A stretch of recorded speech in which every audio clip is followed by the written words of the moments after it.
Morning, you guys. Good morning. Sorry about that. Mark and I both had different meetings. I think he's coming in here in just a sec as well. No worries. I just finished a different meeting. How's everybody doing this morning? Good. We're good. Good. Getting ready for a broker tour. All right. For a new listing? Yeah, we've got a couple of listings that are coming up. We have two buyers that want to put in offers at the same time, so it's kind of crazy. Welcome to real estate. Make hay when there's hay to make, right? Right, exactly.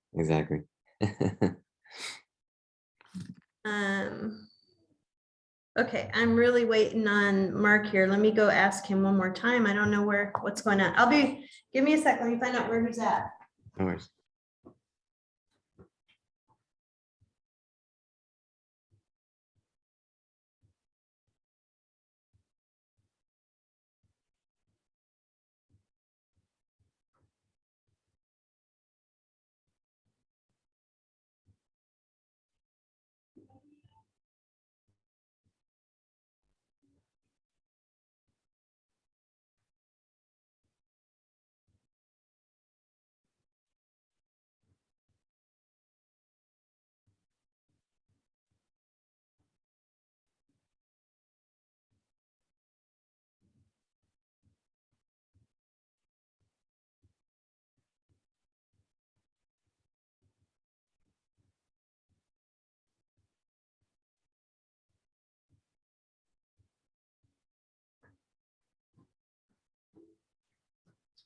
Okay, sorry about that, you guys. Sorry for the delay. Mark's on his way. He's having a technology issue.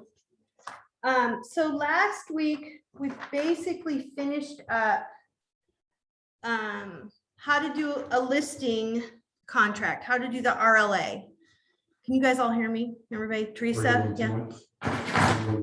Yeah, I'm in here already. You are.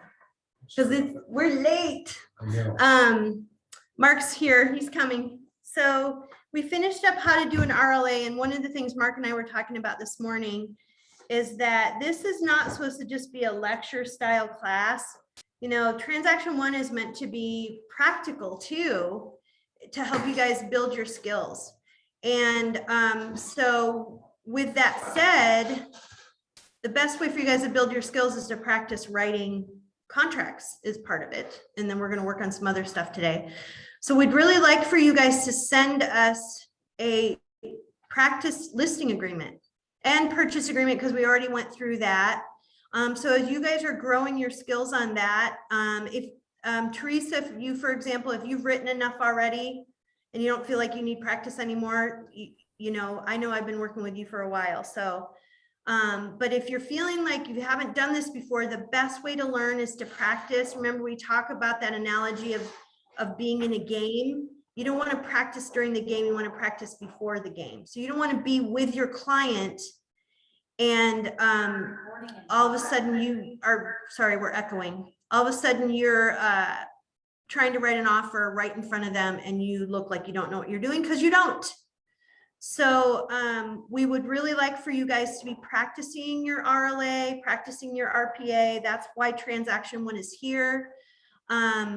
And giving me or Mark a copy of just, you're writing a fake offer is basically you're taking a fake listing or writing a fake offer. Pick a property from our office that you like, that you think is beautiful, and write an offer on it or write a listing contract on it, and then give it to us to take a look at and see what you've done correctly and what you might need some guidance on. And the best way to do that is to practice doing it right in zip forms, inside the car zip forms tools. You can print it out and handwrite it if you want.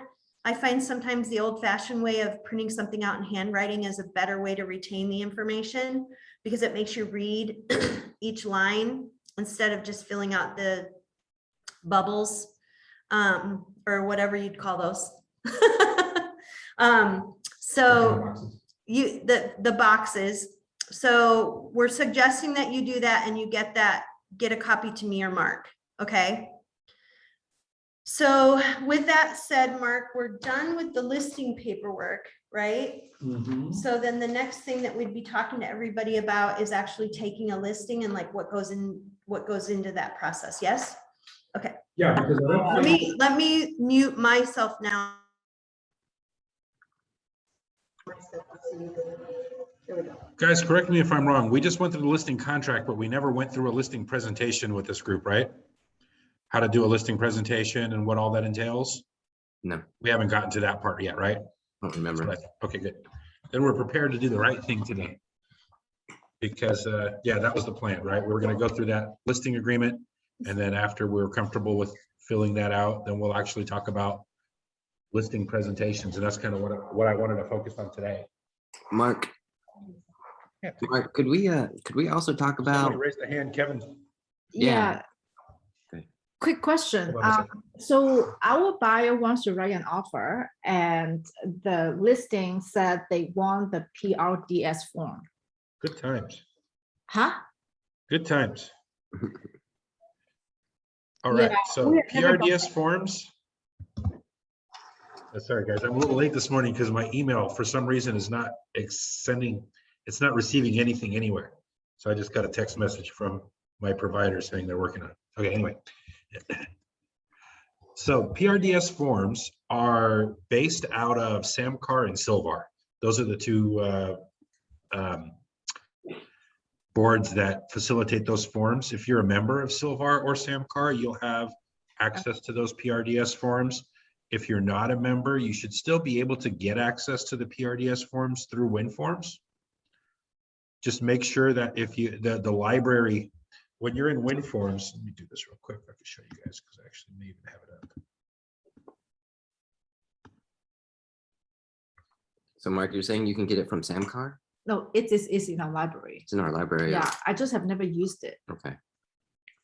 Yeah, so if you're, let me share my screen so I can show you guys. Okay.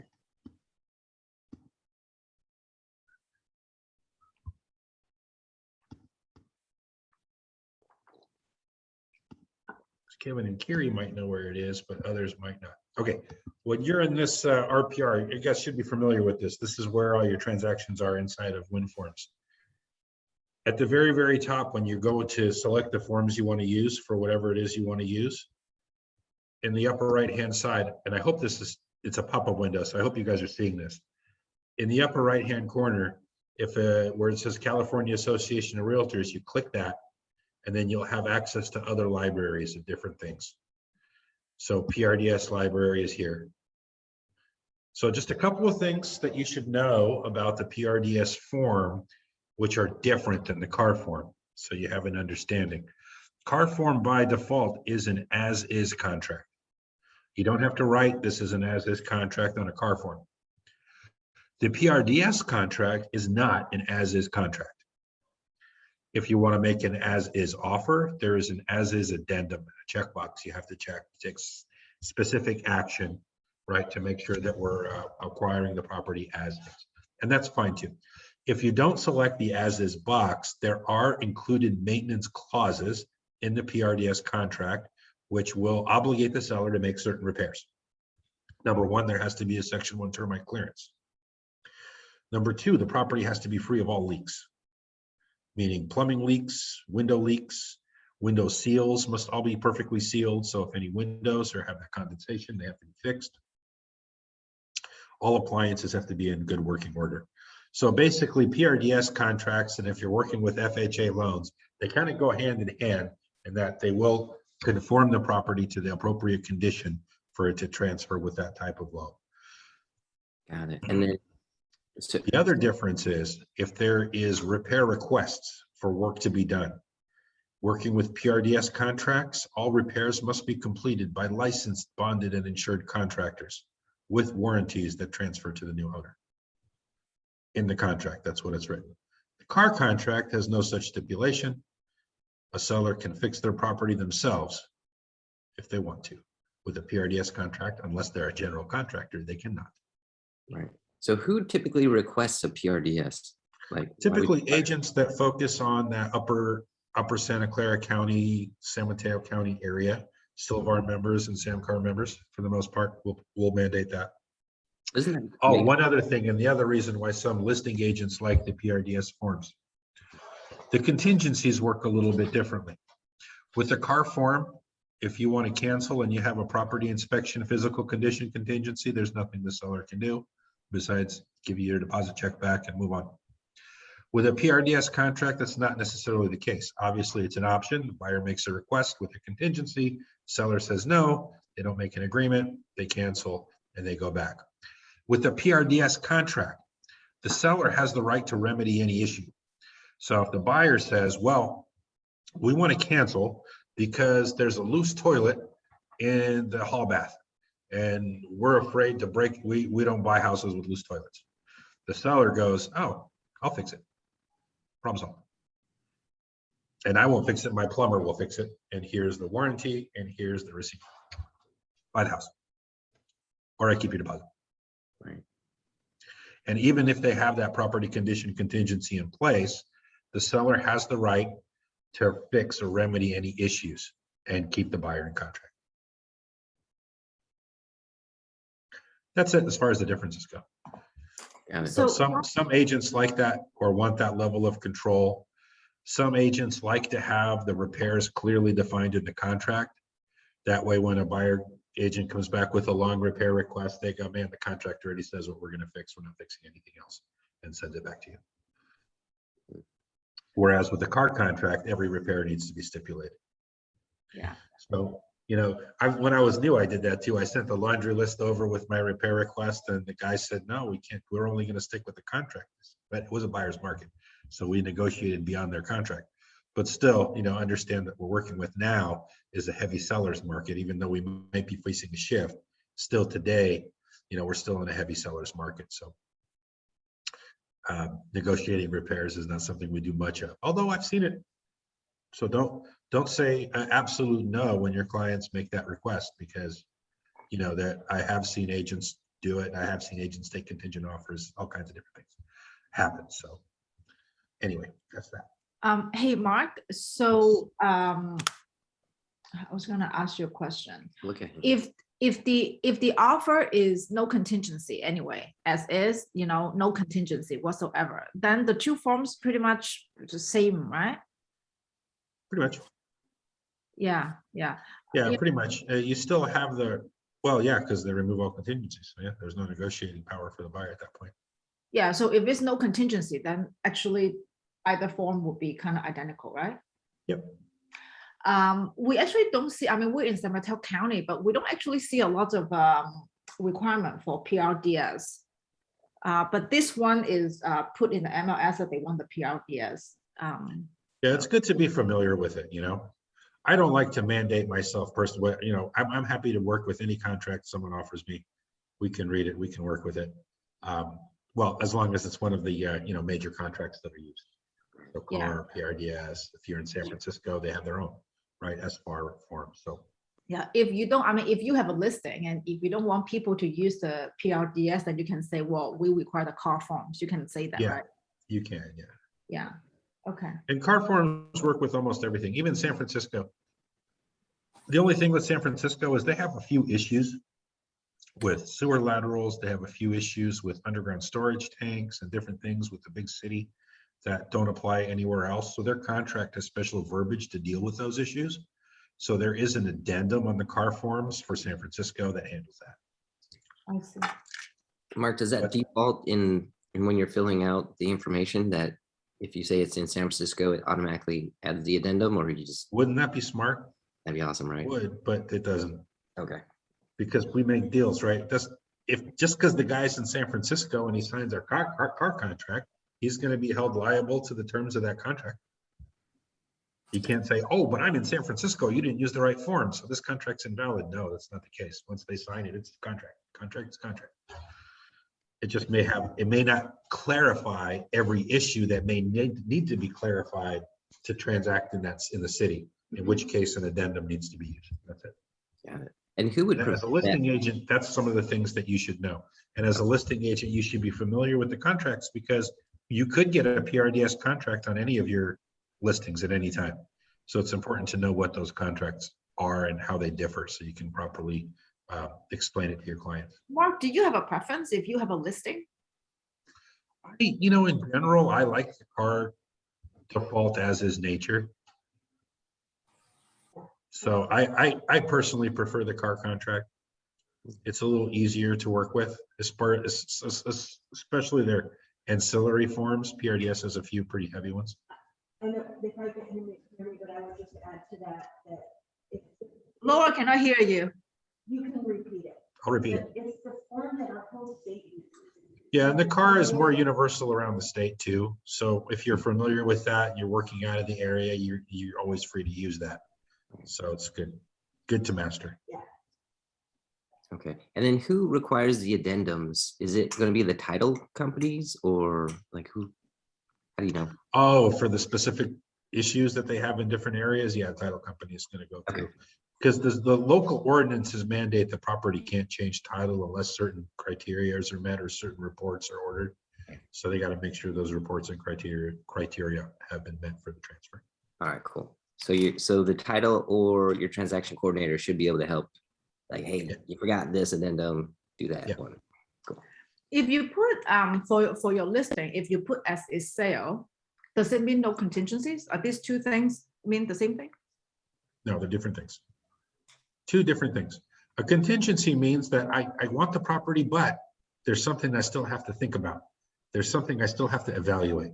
There's still something I need to look at before I 100% commit. As is just means I'm not going to ask you to make any repairs.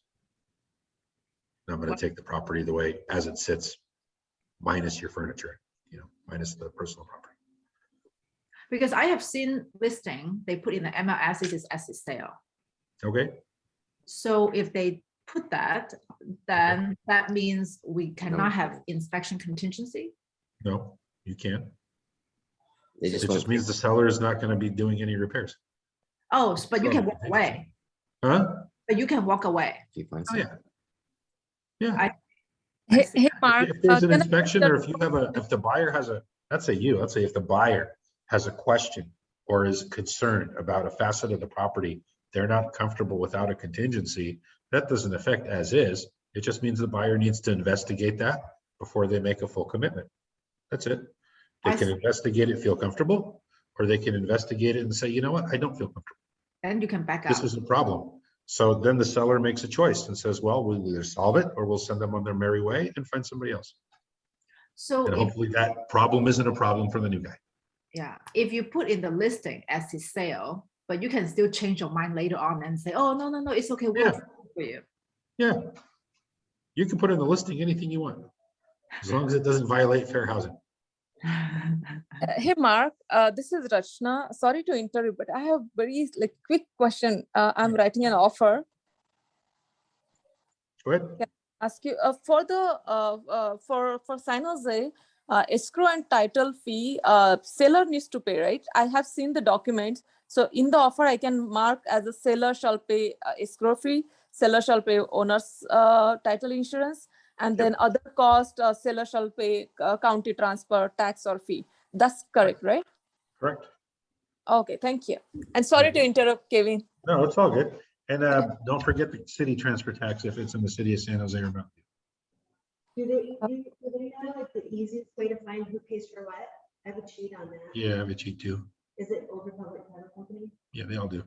You can just Google it. If you Google, if you don't have the sheet with you, Google customary closing costs in California, and 5 title companies will come up with their sheets that give you the full breakdown of every county.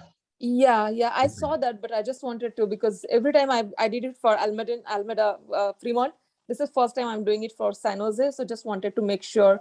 But then do I need to select city transfer tax? I didn't If select. it's the city of San Jose, yeah, and it's split 50-50 with buyer and seller, as that's the custom in the county. Okay, so do I need to, it's RPA is already ready, so do I need to again ask? Yeah, so on the RPA, you would check both boxes, buyer, seller, and then to the right, you would write in split 50-50. Okay, I think I need to do it again then, RPA. Okay, thank you, Mark. I will do it. You're welcome. Thanks. Hey, Mark, one more question on the repairs. So on PRDS, if the buyer wanted to back out because of an inspection contingency, if the contract is written with PRDS form, then the seller, let's say we represent the seller, we can say, no, you cannot back out, because we have the right to remedy this issue, correct? Yeah, so in the PRDS, when they cancel, they have to list why. They have to list why, and we can say, we'll fix it for you. Then they cannot back out at that point, right? Right, but the car form, they can just back out. We cannot do anything. Mm. Yep.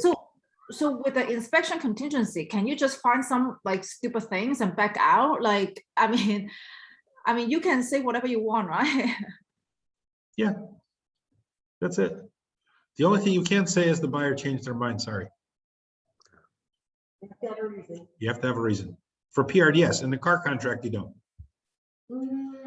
You should. Well, let me tell you, yeah, Laura shook her head. In any contract you do, but with a car contract, you don't specifically have to state it when you cancel. But can you say something like, oh, the faucet is not, obviously the faucet is not working, it's an easy fix, but can you just say, oh, okay, because of this thing, can you like use a very, like just minor thing and back out the contract? On the car contract, yeah. You can. What do you think, Laura? Laura, what's your Yeah, because you can say whatever you want. It can be like something so minor. on the car contract? Yeah, that's why in the PRDS contract, you can fix it. Let's do and I talk about that later. You think it's different? I think it used to be that way, and I think there's some wording in there now that says you have to have a reason. Okay, It has to be based on one of the points in one of the ways that you can get out of the contract. So it's either that you didn't qualify for the loan or didn't appraise, or there's some physical reason. well, yeah. You list the contingency that you're canceling under, of course, Yeah. but you don't have to list a specific reason in the car contract. You can just say, I canceled based on because of my property inspection. You don't even have to have a professional. Because of my personal inspection later in this process, I've decided this property is not in a condition that I want to buy it. Sorry. On the cancellation form, it has that you have to choose why you're canceling. There's boxes that you have to fill out on the cancellation form so that you get your deposit back. Yeah, it says seller deposit go to one side and deposit go to the other side. But the top says the reason why. Yeah, property condition contingency. Okay. But you don't have to list you don't have to list the specific Now, reason. keep in mind, guys, this is if you have not already removed contingencies. If you've written an offer where you've removed contingencies at the beginning with the offer and then you try to back out, you may very well lose, your buyer's going to lose their deposit. Well, what Laura was saying that you guys couldn't hear was that just in the event that if you have contingencies, then you can cancel and get your deposit back. But if you've removed your contingencies, then it's a whole different animal. And if you're trying to get your money back, hey, it's not guaranteed. And yeah, you should have to argue a valid reason, if you're trying to get your money back after contingencies have been removed. But before contingencies have been removed, it's very simple. Right. I guess, yeah, I'm just wondering, if people put an inspection contingency on the offer, then basically they can just find any reason to back out later on. That's right. That's why sellers are very picky. That's right. That's why you got to select the right offer. Yeah. Yeah. And that's when the question comes, hey, why didn't you select my higher offer? Why did you take a lower offer? Then the answer is because they had a higher probability of closing, and that's it. Yeah. Okay. Thanks, guys. Yep. Okay. So Let's move on. Talk about listing presentations. Hey, not to like try to divert it, but No, please. in the interest of myself, could we possibly go through creating a listing on the MLS now that we have the listing contract? I'm sorry? To show you guys how to put the listing in the MLS? Yeah. Yeah. Do you guys know how to get there? Could you No? show? Yeah. Okay. Once you get there, you don't have to go through. You don't have to. It's foolproof. So I'm sorry, it's super easy, you guys. He's how to get there. there. And once you get there, you can't make a mistake. You can fill it out and you can change it and save it and all that kind of stuff. So can you guys hear me? So he's going to show you how to get there. And once you get there and put a listing in, it's easy. They made it so you can't make a mistake. Yeah, see, okay, I heard foolproof, but okay, so. All you need to know. She said a lot, but that's all she really said. Yeah, foolproof. So I've got 26 units in a townhouse complex. You know, when I Google, when I search the MLS, they have different areas. They're like, it's in area 436. No, and then another one's like in 438. And then, you know, it's a condo to ownership. No, it's a townhouse. I'm like, wait, what? Which one is the real one? They're all real. Okay. Why would they all be different? Why would they be different? So what was the question though? So I'm trying to create, well, I'm thinking about, okay, filling in all the forms for creating the MLS listing. And I'm like, okay, well, I just want to make sure it's the right area in the right, you know, type of property. And they're all different for the 26 other ones that are in the compound. So Oh, are you saying that agents don't know how to input stuff in the MLS? I agree with you. I'm just saying, like, the foolproof part, I didn't get it. I don't think they got that part. So Well, if you're a fool inputting it and a fool reading it, you'll be okay. okay. Yeah, show me the magic. Okay. So my listings is where you put the listings in. Okay. From the basic form. You click on my listings, it opens up this portal. Oh, this guy's requiring attention. What does it want? It'll give you alerts to let you know what's going on. I think this one's alerting me because it's about to close. The MLS likes to keep their data accurate. So if you have like a closing date of August 15th and it's not going to close, you delay it by a month. You have to go back in the MLS and change the close of escrow date. Otherwise, they'll start messaging you and trying to find you. So you have to keep your data on the MLS accurate. Okay. There's a little purple box here that says add a listing. And you can choose what kind of listing you're going to add. A regular listing obviously is full blown on market, counting days on market and list date. There's members only. Members only used to be coming soon. With the members only listings, those listings do not propagate to Zillow, Redfin, or any IDX website. They're only shown on the MLS, and there's two subsets of members only. Oh, and it kind of reminds you of that when you click it. I'm going to hit cancel on this because I'll just describe it. The two sides of members only are show and members only do not show. Members only show is on the market, but it still isn't going to go to Redfin, Zillow, or IDX. But it will show on the MLS for agents that are looking on MLS, and it will send the email blasts from the MLS only for that listing. Members only do not show doesn't count any counters. There is no days on market, don't count. The list date will be reset when you actually list it fully. And the spirit of it is the property is just announced that it's coming soon, but it's not ready to be shown right now. It could be in that status, as far as I know, as long as it takes. But keep up on that because that could change. I can see people getting frustrated with that. Does it blast out as well? Or no blast. Okay. Actually, no, I take that back. If an agent wants to send a coming soon to somebody, you can but only from the MLS. It can't be sent from, well, it's not on any other system. Because the other systems won't pick it up as a members only. But if you're inside MLS and you're making a CMA or you're making a list of properties for your clients to consider, you can select those and we'll send those out.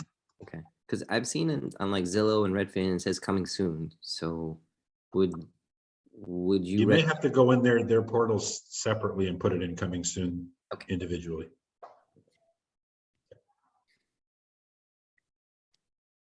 Any other questions on that? Mm-hmm. Okay. So we want to see a new listing. upper right-hand side, the purple thing, add new regular listing. You're gonna select the class, let's say it's residential. Select what type of home it is, a floating home, that would be cool. Now let's do single family home.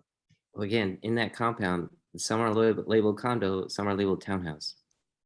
So who's Yeah, right? not, first of all, not every agent inputs that properly, so it Right. could be different. But it should when they input the MLS, the data, but I wouldn't put it past even the people at the county to input it wrong. Because they're not really thinking, they're just whatever, filling in forms in the paper, clicking a box. No one gives it any thought. You guys know the difference between a condo and a townhouse? Just briefly outline that. Okay. So condo, you only own the air inside your unit. There is no land at all. Okay. It's just your space. And other people's systems can float through your unit. Right? And they have easements and access to maintain all that stuff. With a townhouse, you basically are in a planned development, but you have your plot. You have your little slice of land. So usually in big cities, you'll see townhouses with other units above them. But in order to put an other unit above a townhouse, there has to be certain building requirements in between to actually make it a separate building, theoretically. Like downtown on 3rd Street, they have the Paseo Plaza, and their first floor is townhouses. Their first 2 floors, right? They're 2-level townhouses, and then they have condos above, but there's like 2 feet of concrete between the townhouse and the condo above. So the guy in the condo above can have a horse doing circles and jumping up and down, and you won't hear it below. So that's the exceptions for townhouses with having in big buildings. But in the majority of the stuff that we'll see outside of Paseo Plaza, the townhouse will be kind of on its own. There won't be anything above it. It'll just be, that's it. You'll have your land. And no other people's systems are running through it. Now there's some condos that are entitled as condos, but they look and feel and touch just like townhouses. But the difference is their electrical and plumbing is shared. You just don't see it because it's underneath. So they have to, it's a condo. They're classified as condos because you have other people's stuff going through your unit. Good explanation. But even those, like some agents will input those as a townhouse because you don't have anyone else above you and it kind of feels like a townhouse.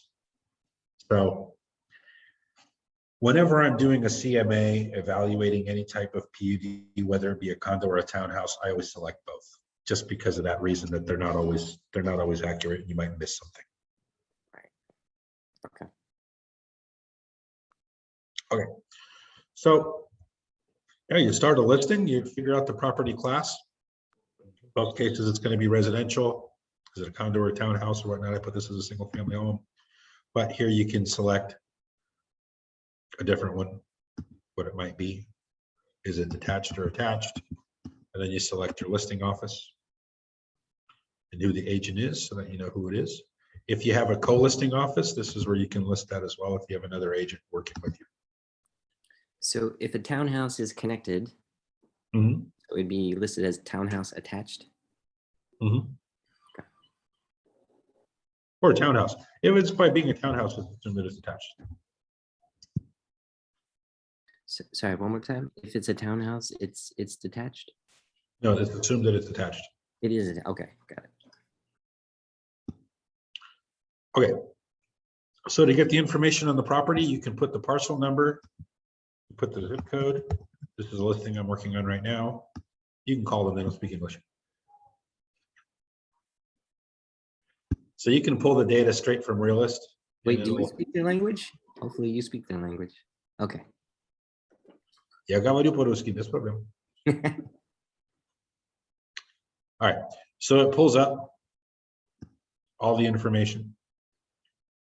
You want to give Evgeny a call, good luck, say hi for me. But you get the data, you can import it. and then it'll fill in the basics. And it's editable too. So if you feel that the lot size is different or it pulled in something wrong and you have like a title report or something that says different, then you can modify it. Now square footage too. Now remember, this is, guys, I don't want you guys listing square footage of any properties that you measure yourself or the seller measures themselves. Whatever square footage you put needs to be validated by one of a few things.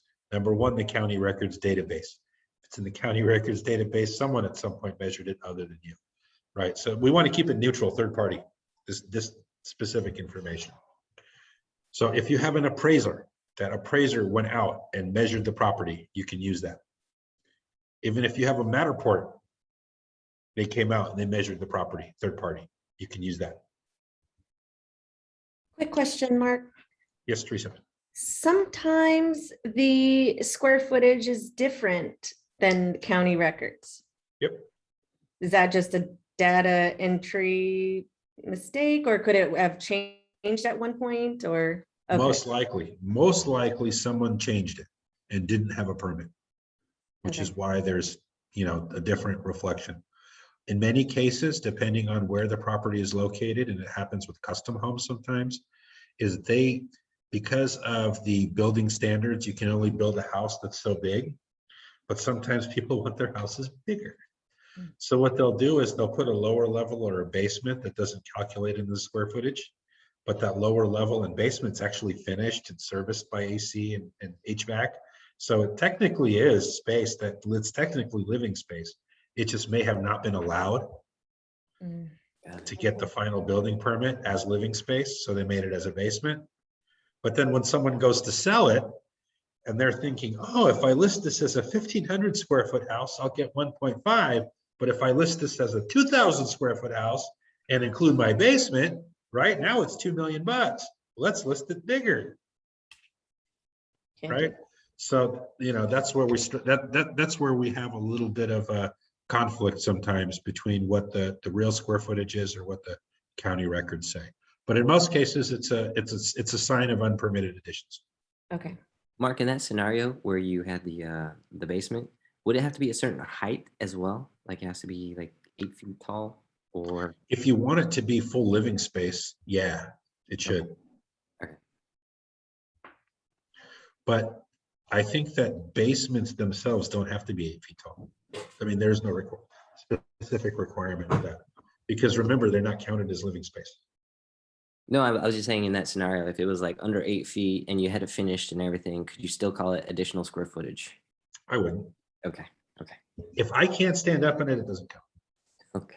How If tall I are gotta you? walk through, like this or bent over, you know. Yeah. How tall are you? Huh? How tall are you? I'm 6'4". Okay. Fair enough. Oh, and another thing, it would be the client's responsibility to confirm whether it's permitted or not, correct? Yeah. Well, we based on their testimony, right? Oh, I got a permit for this, or I didn't. And if they say, well, I got a permit for it, sometimes people do get the permits, they just don't record the final permit, and that's actually very common. Okay. So in that case, you just go get that final permit recorded and you're okay. Okay. The reason they do that is because they don't want to pay increased property taxes when they own the house. You know, a lot of times that they'll do the additions or they'll pull the permits so that the county inspects it and make sure everything's okay, but they don't record the permits, because once they're recorded, then officially the property expands and the property tax base changes. Got it. And a lot of times people say, well, I'm going to make these changes. I'm never selling my house. I'm going to die in this house. And then something happens and they have to sell their house.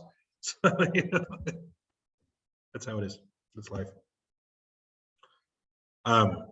Some of these things are going to be automatically input. You don't want to touch, but some things you may. But bedrooms, bathrooms, maybe there's a, you know, yeah. Description of a secondary living space. If there's an ADU, this is where you put that here.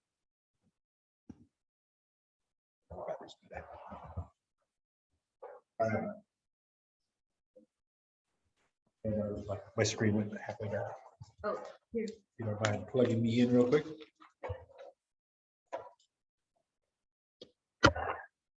Thank you.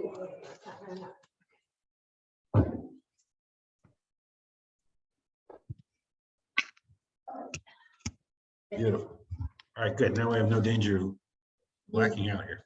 Okay. Yeah, secondary living space is where you put your ADU. Now, keep in mind, guys, if this is a real duplex, if you will, then it's in a different class and it'll be in a different input with different information. But this secondary living space is for an ADU. So it's a single family home with a guest bedroom or a guest house in the back. The year built, the zoning is off the county records, land use as well. The MLS area, depending on, and this is something you had questions on, Kevin, MLS area? That, well, actually, as well as the zoning. So again, out of the 26, there's like 5 different flavors of zoning. Where would I go to validate that? Like, which one's that? I would go to the real estate database, The real estate database? Okay. Okay, validate the zoning, because that's from the county. perfect. Thank you. MLS areas are going to be most common throughout the peninsula. As you get down past Mountain View, they stop breaking down the little towns like Sunnyvale, Santa Clara, they're all one.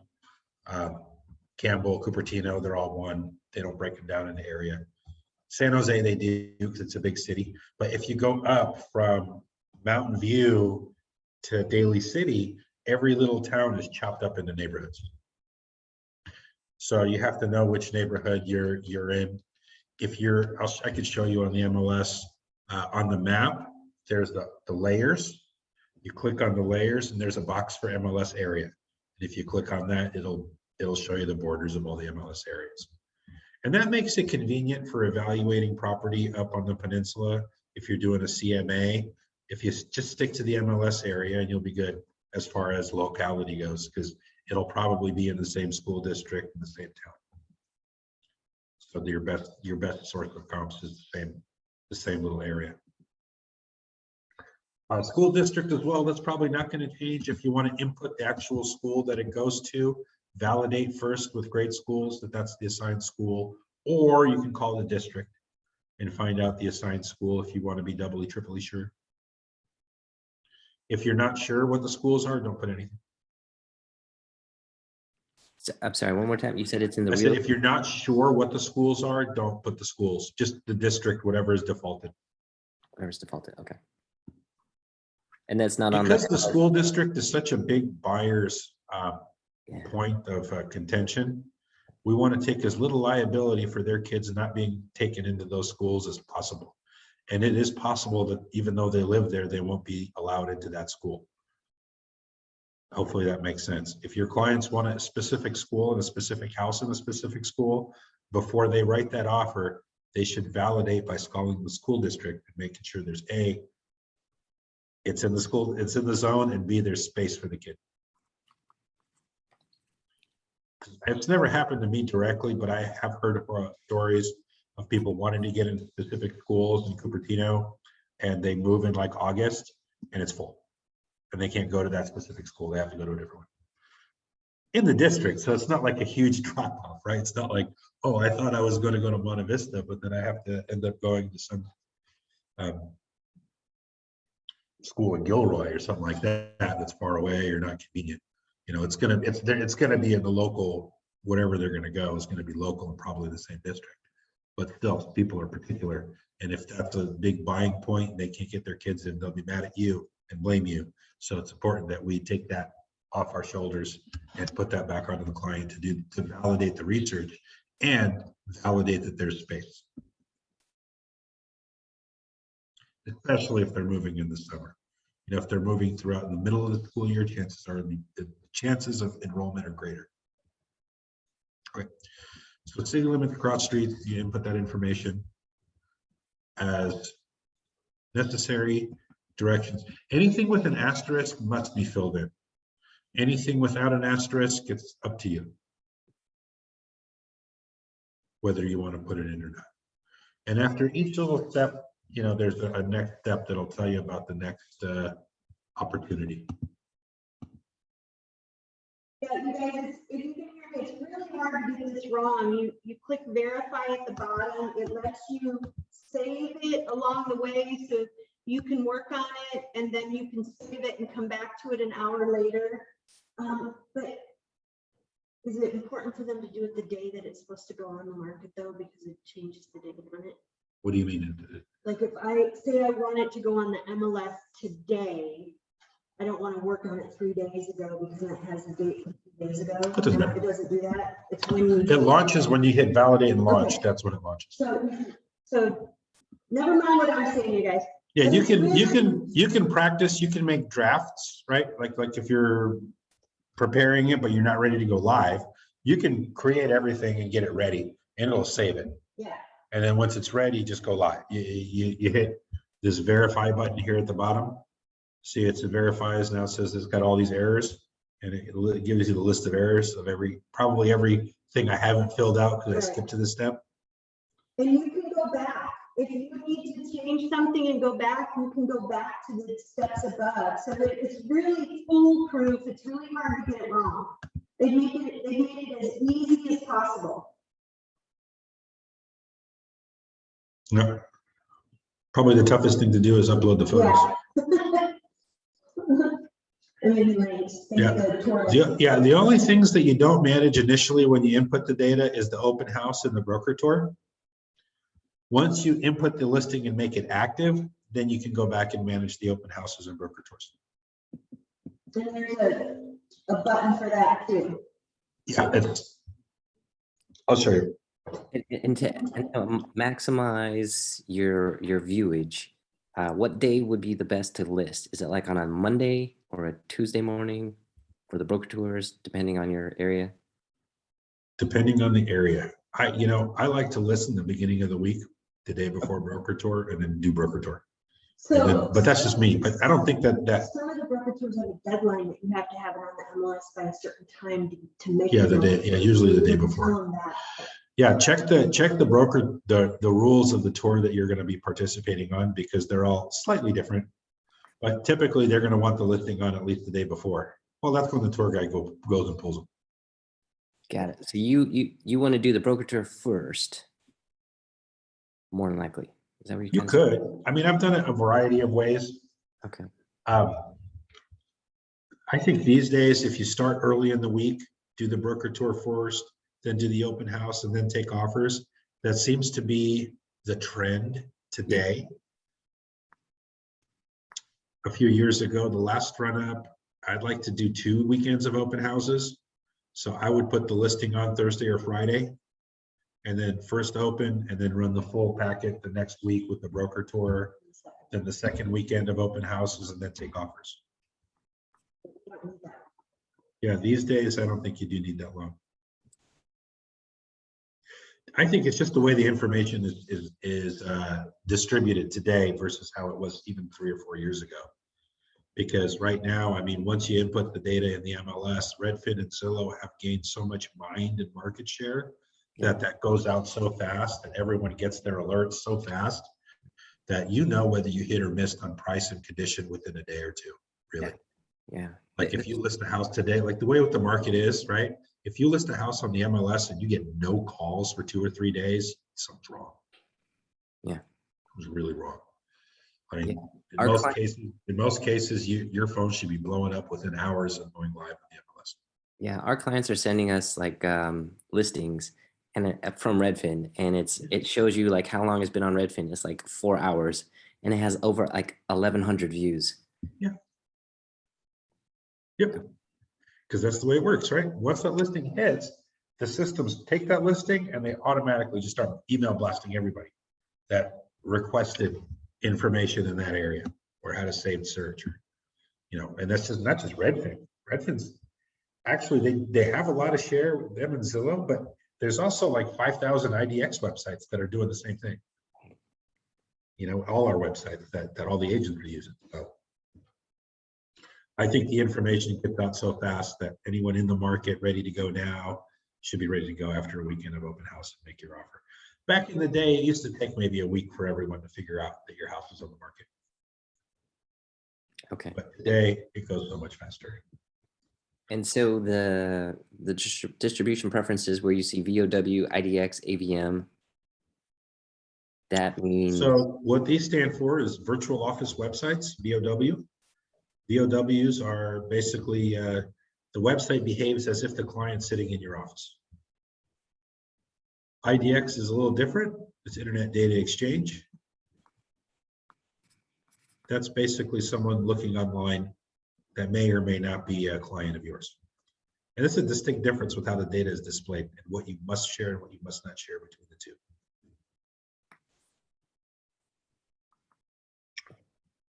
With the VOW, I don't have to give any listing agent information, because the people getting listing information through my VOW are my clients. Whereas with the IDX, and that's also on my website too, but they're two different engines. IDX has to list the listing agent. is it look the same? Is it just like one interface, or do you have two different areas? Oh, okay. It's the same.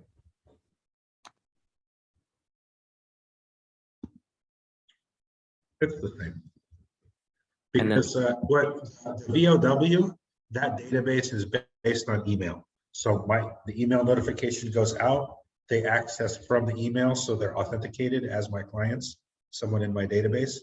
So because of that authentication, I don't have to display the listing agent information, and I can display a little more classified information from the MLS. Does that make sense? I think so. Whereas with the IDX, I can't. I have to display who the listing agent is. Because with IDX, any random stranger could be on my website looking at property listings. And it still is going to show me as the main point of contact because it's my website, right? But it has to list who the listing agent is. So it'll say listed by Coldwell Banker Joe Piazza at the bottom of the list. So just like Redfin and Zillow shows a listing. Okay. And then AVM, what's the? Auto valuation module. So it's like the Zillow auto valuation tool. Tells you how much the house is worth. Okay. Okay. So if you don't want your listing included in those calculations, you can remove, you can opt out. Okay. And then the comments. Is that just pulling the comments from the MLS? Yeah, I think there may be some sections where people can make comments and whether you can share them or not share them. Okay. I like to share them. It's like, hey, this is a great house. And then if they're bad comments, you just delete them. It isn't Yelp. You can control what goes on your stuff. Okay. Like questions, and then tomorrow we dive into listing presentation. Yeah. Oh, not tomorrow. Okay. We have to. I think so, because we have our team meeting tomorrow. Yeah, but not, what time is that start? 10:30? 9:30, No, 9:30 or 10. sorry, you guys, man. Well, it's at 10. Okay, so yeah, we'll start next Tuesday. Yeah, so yeah, we have a little scheduling conflict for tomorrow with our team meeting. So we'll resume the T1 and the listing presentations on next Tuesday.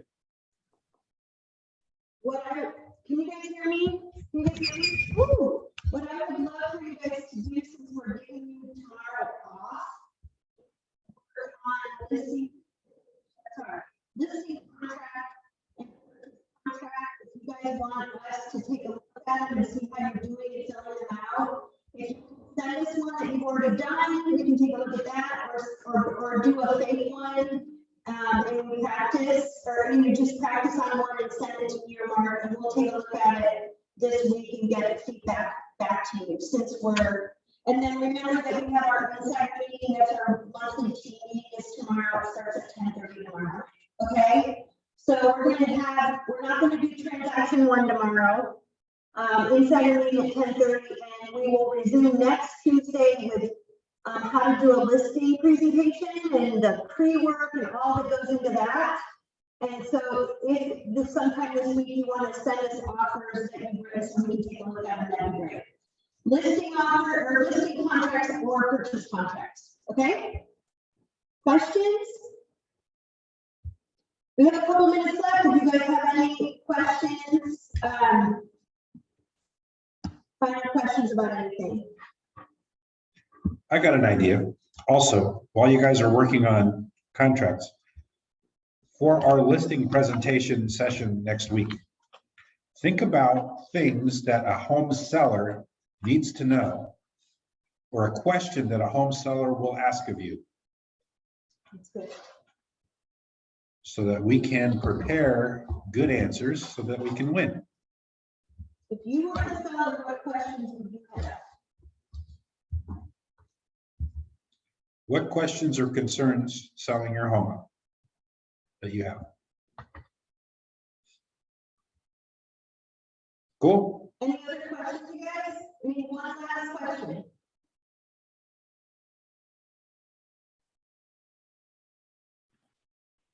Kevin, now you know how to do a list, how to put a list, it's really not that hard. Do you see that? Yeah, Yeah. And definitely. you not- really can't blow it. The system won't let you post it unless it's right. That's cool. Yeah, yeah. I mean, it's definitely understandable, but understanding the nuances of which value to select can kind of be, yeah, good to know information. Absolutely. Yeah, ideally, what I like to do when I input the stuff in the MLS, it's like the last step. So I already have my, property descriptions kind of written. I already have my photographs from the professional photographer. So that way, when I'm looking at things and it's, things like interior features, and sometimes I forget if there's ceiling fans or anything like that, I can easily just reference the photos that were taken and understand if, some of these things are there or not there.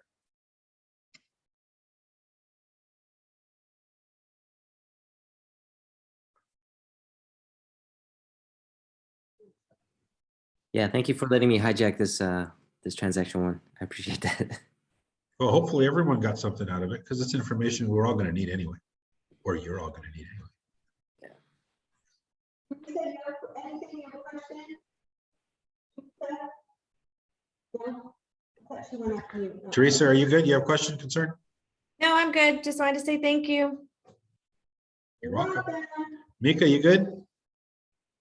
I'm good, thank you. Blake? Blake went to make a sandwich. Yeah, no Blake, you with questions. us? Nice. All right, good. All right, guys. Thank you for joining me today. We'll see you next. Well, we'll see you at the insider meeting tomorrow. Thanks, guys. Thank you, bye-bye.